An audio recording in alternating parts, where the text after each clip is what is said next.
beginning of this week's Parashas, the Pasuk tells us, Ve'ele Shemos Bnei Yisrael haboim Mitzrayim. These are the names of Klal Yisrael which came down to Mitzrayim. The question is, why does the Pasuk use the term haboim?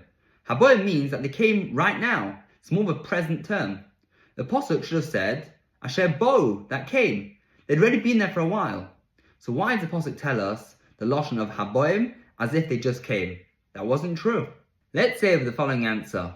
When a person moves to a new country or to a new place, in the early stages, he doesn't change much. He keeps his old style, his old tradition, his old customs. As time moves on, he starts to acclimatize to the new place, to his surroundings, to the people, to the language. He changes his culture and it becomes one of them.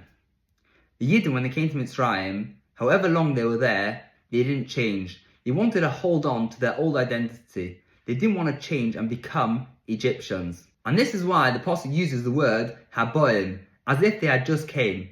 Because Klal Yisrael wanted to hold on to their identity. They didn't want to change and become Egyptians. And this is why it's appropriate for the Pasuk to use haboim as opposed to bo'u. Because they never became settled immigrants into Mitzrayim. They always held on to their identity. And as we know, that Klal Yisrael, in the merit of not changing their language, their clothes, their names, they were redeemed from Mitzrayim. There's a famous saying, when in Rome, do like the Romans. I think for us, we should change the saying.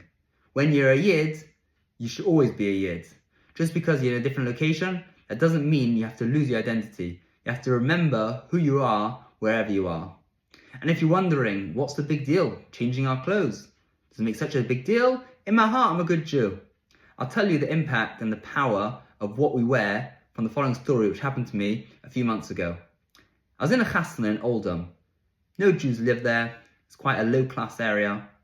And between the chuppah and the chasna, I went to a local bar to get a drink. And all the women around me were dressed, not to the highest standards. But I was in my suit, in my Shabbos coat. Automatically, when I came to order a drink, I said, please can I have a beer, sir? I was speaking on such a high posh level and I was wondering why was I doing that? I don't even talk like that normally. It's because I was dressed smart, because I was dressed in a very bechavadika way. Automatically, I was speaking and acting in a better manner. And this is an important message we can take out from this week's parasha. It's so important to keep our identity wherever we go. You should all have an amazing Shabbos.